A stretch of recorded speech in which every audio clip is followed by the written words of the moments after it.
We are going to return tonight to the lesson on the lineage of Christ. I started this last Sunday night, and I knew I would never get through, and I've already decided not to get through tonight. I don't want to rush this, and so we'll probably have a third lesson coming into this. And it is so critical and important in understanding who Jesus is. And you've got to think that in the days that the New Testament was written, particularly when Matthew is writing to the Jews, there were many that did not believe Jesus was the Christ. The reason we have Matthew, Mark, Luke, and John, there are multiple reasons, but the main reason we have those four books is to convince the unbeliever that Jesus is the Christ. These things are written that ye might believe. And so going back and studying things like this, or we're looking at the very groundwork of the evidence that Jesus is the Christ. Now there's many today that don't believe Jesus was the Christ. Some notable teacher that had great influence, but they don't understand who Jesus is. And if we go back and look at these original arguments that were made by the apostles as they went out and preached Christ, I think we could provide reasons for our faith, and it'll strengthen our faith. Matthew is showing Jesus is the lineage of Christ. I want to begin this by a quick review, and then we're going to go into the things that the prophet said. But if you'll remember Matthew chapter 1 and verse 1, Matthew begins the book of the generation of Jesus Christ. And we show this is where Matthew is going to explain where Jesus came from. It's not the genealogy of Christ. That's not the word. It's the word, the generation of Christ, the word from which we get our word Genesis. Now he's going to show the genealogy to he's going to use the genealogy to show us the generation. And that's the difference in the words. Now it's Jesus Christ, the anointed. And if you remember in this context, when it talks about Christ as being anointed, he is the anointed king. And that's why Matthew begins the son of David, the son of Abraham. Matthew's emphasis is on Jesus as the king that has come to establish his kingdom, and that king that was foretold by the prophets. Now, Matthew begins his genealogy with Abraham. Abraham begat Isaac, and Isaac begat Jacob, and Jacob begat Judas and his brethren. And he does that because of the promise made to Abraham. Genesis chapter 12 and verse 3, where he said, "In thee shall all the families of the earth be blessed." And so the promise was passed through the generations. And before the book of Genesis comes to a close, we have the promise made to Judah, where it says, "The scepter shall not depart from Judah." Well, now the scepter, that's what belongs to the king. And so it shows there'll be a king to come out of the tribe of Judah. And the scepter will be handed to Judah, but it would not depart from Judah until the promised king came. That's till Shiloh come. "And unto him shall the gathering of the people be." And the American Standard Version translates that peoples. Remember now, the families of the earth are the peoples. And so there's a connection then between the promise made to Abraham and the blessing that Jacob gave Judah, and connecting the families with the peoples, and that blessing that's going to go into all the world through a king that would come. And then we talked about that king promised to David, and this passage is sometimes thought to be in reference to Solomon, but it would say it would come to pass when thou shalt sleep with thy fathers. And David was alive when Solomon became king. And this is referenced at least 3 times in the New Testament. In Hebrews 1 and verse 5, it's referenced uniquely to Christ, where it says, "I'll be to him a father, and he shall be to me a son." And then Acts 23 and 13 verse 23, "Of this man's seed, if God according to his promise raised up unto Israel a Savior, Jesus." Not Solomon, but Jesus. And then in the book of Acts, Peter makes a special point to make sure we know that David He's both dead and buried, and his sepulchre is with us unto this day. And so while David slept with his fathers, God would raise up a son, and I'll be his father, and he'll be my son, the Lord says. His kingdom shall be forever. And so this is looking forward to the Christ. And we discussed that, how that carries over into the book of the Psalms, but now this is all review. I want to go to the book of Isaiah. Let's start in Isaiah 2, verses 1 through 3, where it talks about the promise of a kingdom to come. The word that Isaiah the son of Amos saw concerning Judah and Jerusalem. And it shall come to pass in the last days that the mountain of the Lord's house shall be established in the tops of the mountains. Now, I forgot how much I went into this last Sunday night, but it's important to understand in the prophetic language that these prophets, they preached in poetry. And it makes these prophets beautiful to read, but sometimes a little difficult to understand the imagery they're using. Now, to decode this poetry, when Isaiah here's talking about mountains, he's talking about kingdoms. And the mountain of the Lord's house is the kingdom of the Lord that we established above the tops of the mountains. It's like Daniel would say how that the kingdom that would come would grow and overcome all the kingdoms of the earth. So he's talking about kingdoms when he's talking about mountains. The mountain of the Lord's house be established, and the top of the mountains shall be exalted above the hills. And now notice, all nations shall flow into it, and many people shall say, come ye, let us go up to the mountain of the Lord, to the house of the God of Jacob. These nations are the families that was promised to Abraham. They're the peoples that was promised by way of Judah. And so here we have that connection all the way back to Abraham now, down through the line, and this kingdom is going to belong to the house of David. Notice how it says that out of Zion shall go forth the law, and the word of the Lord from Jerusalem. Now Zion and Jerusalem, that's the city of David.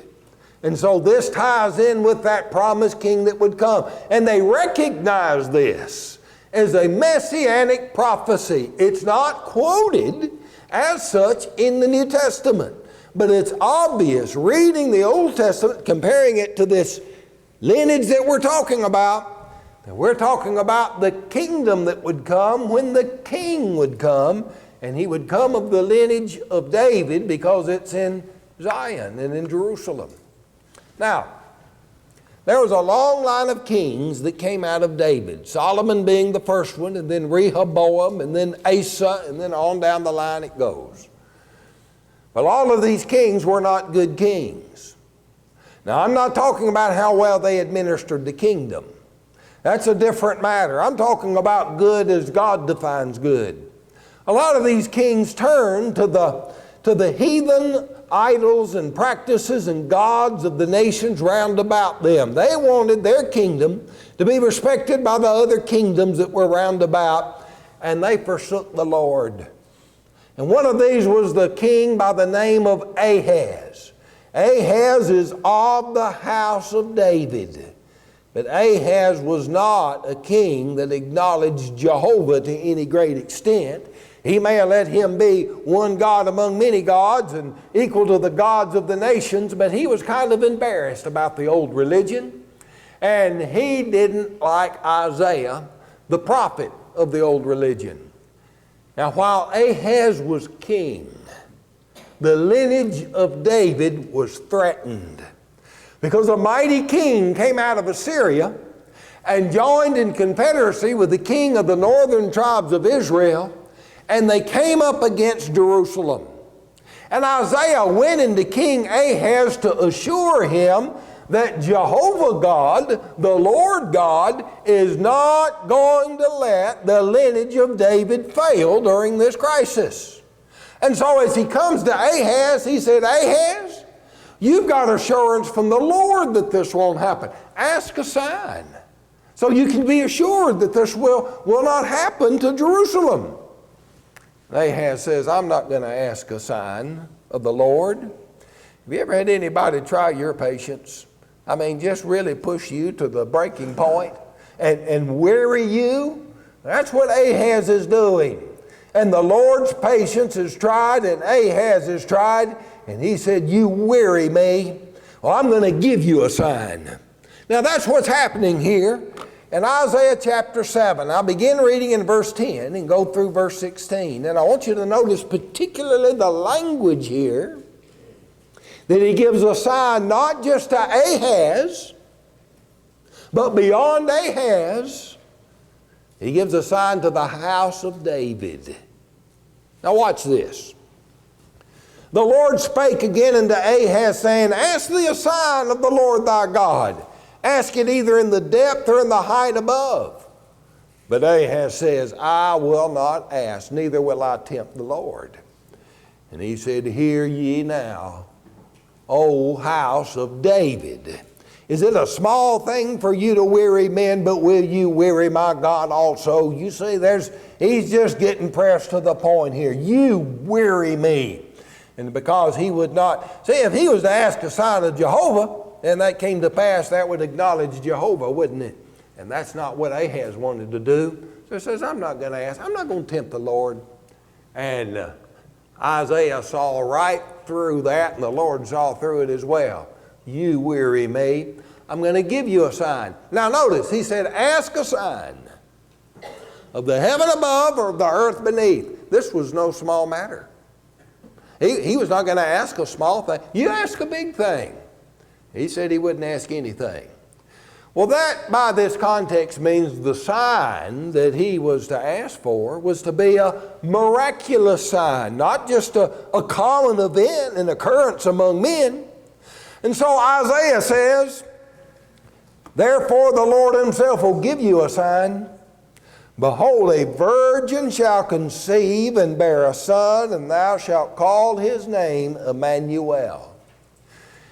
When the Revised Standard Version was translated, and they came out with Isaiah 7:14, this is translated, I think, in the late 50s, when maybe 1947, Revised Standard Version, not sure about the date, but when they came to this, the man that was responsible for this passage was not a believer in Jesus Christ. He was a Jew that did not believe. And he took the expression that a virgin shall conceive, and instead the words a young woman are put in their place. A young woman shall conceive and bear a son. Now I just want you to think about that in this context. That there has been said that word translated virgin could be translated young woman. But should it be? That's really what the question is. And look at it in this context. Is there any sign about a young woman bearing a child, even bearing a son? There's nothing miraculous about that. Young women do that all the time. And that would be nothing particularly special about that. But now a virgin to conceive and bear a son, that would be in context of the heaven above and earth beneath. This would be a miraculous sign. And so it's obvious the word ought to be translated virgin. And in the New Testament, when Matthew refers back to this, referring to the language that the angel used to Joseph, you remember Joseph, when he found out Mary was with child, was minded to put her away privately. And the angel came to Joseph and said not to do this, for this is that which was spoken by Isaiah the prophet, saying, behold, a virgin shall conceive and bear a son, and thou shalt call his name Emmanuel. Isaiah 7:14. Now, the language that Matthew gives us that in from the angel's word is in the Greek language. And the word that was used in the Greek language is the purest word that the Greeks had for the word virgin. There should be no question then on how that ought to be translated in Isaiah. A virgin would conceive and bear a son, and thou shalt call his name Emmanuel. The word Emmanuel means God with us. And it talks about how the child would grow, even about the diet he would have. But then it says, but before the child would come to know, to choose good and evil, the land that thou abhorrest shall be forsaken of both her kings. That's what we sometimes call an age of accountability. A little infant doesn't know about good and evil and choosing good and evil, but as the child grows, it gets to a time, and when the child is able to discern between right and wrong, good and evil. Now, before that amount of time takes place, the land thou abhorrest will be forsaken of both their kings. That's the king of Assyria and the king of Israel. And sure enough, within a few years after Isaiah uttered this prophecy, those two kings that had threatened Jerusalem had been forsaken by their own people. They were no longer the kings of those nations. And so it came to pass exactly as Isaiah said. And now down through the years, the house of David would be looking for the coming of that king that would be born of a virgin. Now, how's the child going to be born of a virgin and yet be of the house of David? Well, we're going to see how that takes place. Isaiah refers back to this again when he moves on in Matthew chapter 9. Notice the language in Matthew chapter 9, 6 and 7. And notice the beauty of the Hebrew poetry with which Isaiah preaches. He says, for unto us a child is born. Unto us a son is given.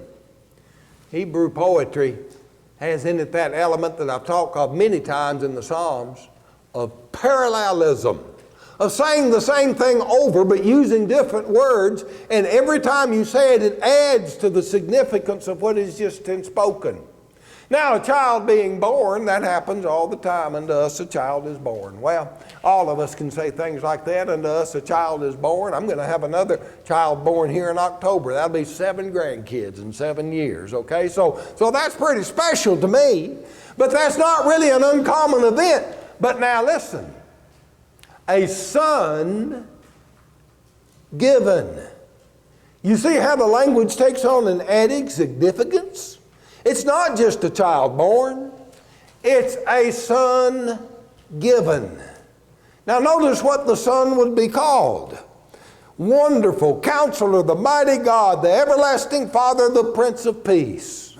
Look at particular words, the Mighty God. This is Emmanuel. This is God with us. And it talks about His government.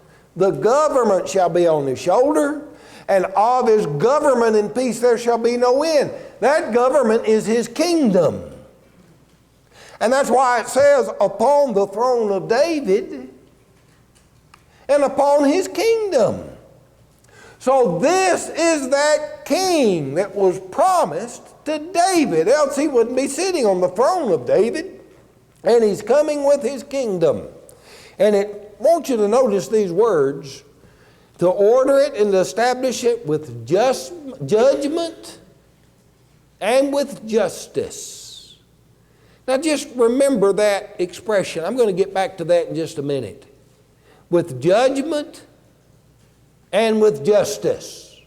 And so this is that coming king. Notice how the zeal of the Lord of hosts will perform this. How that goes right back to what He had said to Ahaz, the Lord Himself shall give you a sign. The zeal of the Lord of hosts shall perform this. This is not some common occurrence. This is something where God's going to be involved in a miraculous way to bring about the coming of this king. Now, let's go on. Jeremiah 22. In verse 30, we read about another king. I didn't put verse 29, 28 and 29 there, but if you want to look, the name of this king is Coniah. He is also called Jeconiah, but Coniah for short, I guess. They call him Coniah. He is another king that is not good in the eyes of the Lord, and there had been so many of these kings that God is now wearied. He's not going to keep putting up with this. He is going to cut off these kings.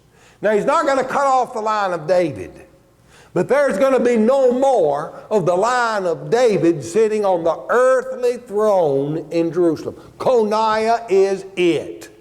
And after that, there's no other. And so Jeremiah the prophet says, write this man childless. Now that does not mean Coniah does not have any children. We're going to read in the book of Matthew that Coniah begat Shealtiel, so he had a son. What does it mean then that he'll be childless?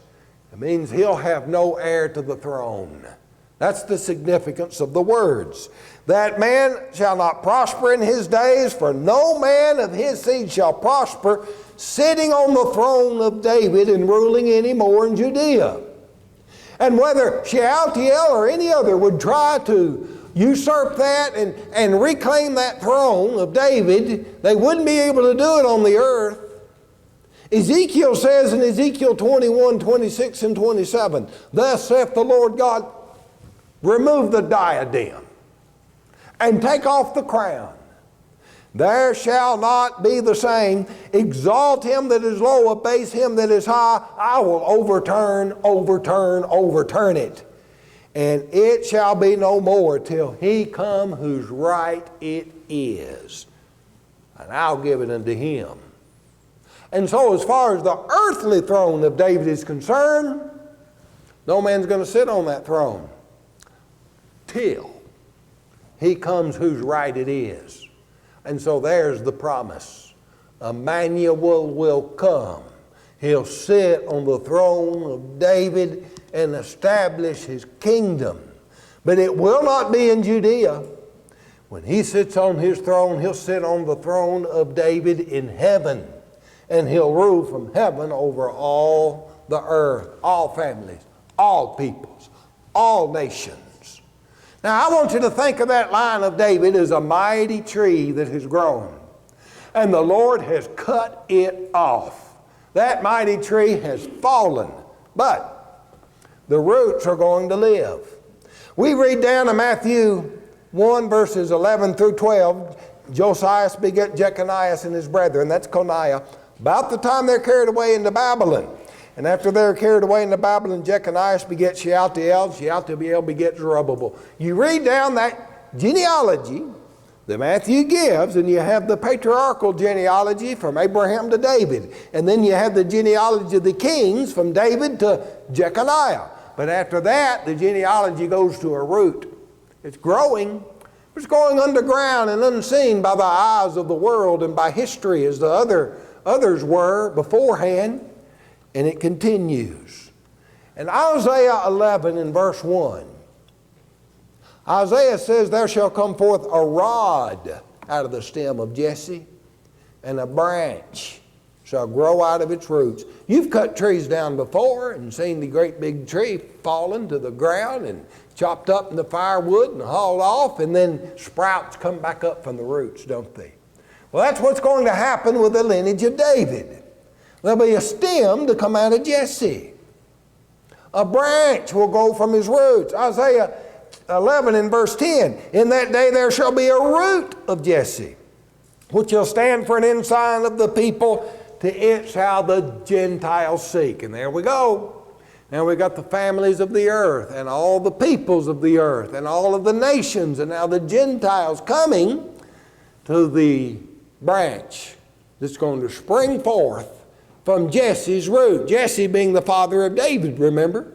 And so this goes back to the line of David. Isaiah 53 and verse 2, that great chapter on the suffering servant that would bear our iniquities. It says he would grow up as a tender plant and as a root out of dry ground. Jeremiah 23 and verse 5 said, I'll raise up unto David a righteous branch, and a king shall reign and prosper and execute judgment and justice. You remember that language that Isaiah used? How he would establish his kingdom with judgment and with justice. And here Jeremiah, 100 years later, is using the same language. It just looks to me as though Jeremiah had read Isaiah. And he's bringing that same language and making the tie between this branch that would come with the promises that Isaiah made about that branch and about Emmanuel that would come and about that son that would be given. Now, Jeremiah 33, 14 through 17. Behold, the days come, saith the Lord, that I will perform that good thing that I promised to the house of Israel and to the house of Judah in those days. And at that time, I will cause the branch of righteousness to grow up unto David. And he shall execute judgment and righteousness in the land. In those days Judah shall be saved, and Jerusalem shall dwell safely. And this is the name wherewith he shall be called, the Lord our righteousness. For thus saith the Lord, David shall never want a man to sit on the throne of the house of Israel. That couldn't be referring to his earthly throne, because after Coniah there was no earthly king. But once Jesus ascends to that heavenly throne, he never leaves it. And so he will remain there. And they'll never again want a king on the throne of David. Zechariah chapter 3 and verse 8. Hear now, O Joshua the high priest, thou and all the fellows that before thee, for they are men wondered at. Behold, I will bring forth my servant, the branch. Zechariah 6, 12 to 13. Thus speaketh the Lord of hosts, behold, the man whose name is the branch, he shall grow up out of his place. And he shall build the temple of the Lord. Even he shall build the temple of the Lord, and he shall bear the glory, and shall sit and rule upon his throne. And he shall be a priest upon his throne. And the council of peace shall be between them both. So now you've got Isaiah, you've got Jeremiah, you've got Zechariah, saying, though that mighty tree of David has been leveled, out of those roots is going to come the branch, and that's going to be the king that will sit on the throne. And so Matthew chapter 16. We read now from Shealtiel and the genealogy down to Joseph. And it says Jacob beget Joseph. But it doesn't say Joseph beget Jesus. Notice how the language changed. Jacob beget Joseph, the husband of Mary, of whom was born Jesus, who is called Christ. That Christ is the anointed. He's anointed to be the king. That's from Matthew chapter 1 and verse 1, the book of the generations of Jesus Christ, the son of David. And now here he is. He is called Christ. But he's not begotten of Joseph. The word begotten is changed to the word born. And interesting, in the Greek language, the pronouns have gender. And it says, of whom was born Jesus. And the word whom is of feminine gender. He's not begotten of Joseph. He is born of Mary. So what's the point of the genealogy then? Well, how is he then the son of David and the son of Abraham if he wasn't begotten of Joseph? If he is born of Mary? Well, Mary is the wife of Joseph. He is the husband of Mary. That means Mary is in his house. And any children that Mary had would be of the house of Joseph. And that would make them of the house of David. The purpose of Matthew is not to show the fleshly connection between Jesus and Joseph, but the legal connection. That Jesus is born of the house of Joseph. And Joseph being of the house of David, Jesus is born of the house of David. And so as Isaiah said, hear ye now this, O house of David. A virgin shall conceive and be with child, and thou shalt call his name Emmanuel. And when the angel referred to that prophecy, he referred right back to that very name. And he shall be called Emmanuel. This is that spoken by Isaiah the prophet. And so in Matthew's genealogy, he establishes that Jesus is of the house of David. And then further on in Matthew, we're going to see it's unquestionable then, he is that Christ. He is that king that was promised, and he came and established his kingdom. Now that's as far as I'm going to go tonight. I want to go on into the New Testament because I also want to show you that Jesus is not only of the house of David through Joseph. Sermon number 3, I'm going to show you how Jesus is of the flesh of David through Mary. And then he's called the Son of the Highest because he's the only begotten Son of God. And show you how all things come together in Jesus. And these things are written that we might believe that Jesus is the Christ, the Son of God. Well, I think it's a fascinating study, and I love going over this, and so I'm going to be looking forward to next Sunday night when we go through part 3. Do you believe Jesus is the Christ, the Son of God? Well, I hope you do. And if you do, then here's what you do next. You confess His name before men, and then you're baptized into Christ. You put Him on in baptism. And then when it said to Abraham that through thee all the nations of the earth will be blessed, those blessings are yours. So if you haven't done that, then you ought to take care of that and do that tonight while we stand and sing this invitation song.